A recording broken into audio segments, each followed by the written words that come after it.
नमस्कार, सुस्वागतम दर्शकों। जी, मैं फिर एक बार बीएन आप लोगों के साथ एक चुनाव संबंधी खबरें लेके आया हूँ।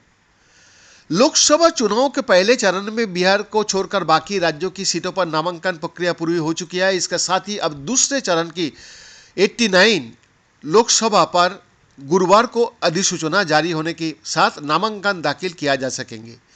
दूसरे चरण में देश के 12 राज्यों और केंद्र शासित प्रदेश की 89 सीटों पर 26 अप्रैल को मतदान होगा, जबकि नतीजा 4 जून को आएंगे। ये चरण सत्ता पक्ष और विपक्ष के लिए काफी अहम माना जा रहा है। लोकसभा चुनाव के दूसरे चरण के लिए गुरुवार से नामांकन प्रक्रिया यानी आज से नामांकन प्रक्रिया शुरू हो रही है, जो 4 अप्रैल तक चलेगी। 5 अप्रैल नामांकन पत्रों की जांच होगी, जबकि जम्मू कश्मीर में पर्चों की जांच 6 अप्रैल को होगी। उम्मीदवार 8 अप्रैल तक नामांकन वापस ले सकता है।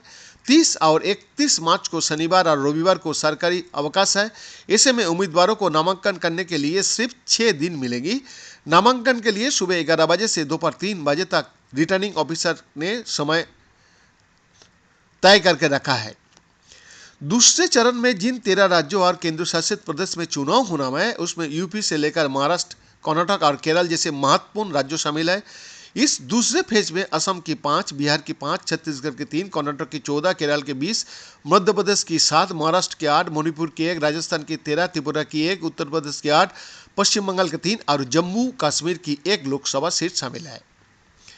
दूसरे चरण में यूपी के 8 सीट है, जिसमें अमरोहा, मेरठ, बागपत, गाजियाबाद, गौतम बुद्ध नगर, बुलंदशहर, अलीगढ़, मथुरा शामिल है। बिहार की 5 लोकसभा सीट है, जिसमें किशनगंज, कटिहार, पूर्णिया, भागलपुर और बांका सीट शामिल है।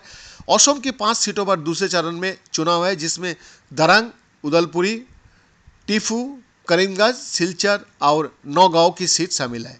राजस्थान की कुल 25 लोकसभा सीटों में से 13 लोकसभा सीटों पर दूसरे चरण में चुनाव है। इसमें टोंक सवाई माधोपुर, अजमेर, पाली, जोधपुर, बाड़मेर, जालोर, उदयपुर, बांसवाड़ा, चित्तौड़गढ़, राजसमंद, भीलवाड़ा, कोटा एवं झालावाड़ सीट है।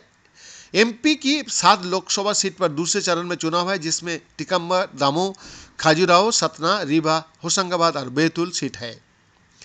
लोकसभा चुनाव के साथ ही उत्तर प्रदेश, बिहार, हरियाणा और गुजरात समेत 13 राज्यों में 26 विधानसभा सीटों के लिए भी मतदान कराए जाएंगे।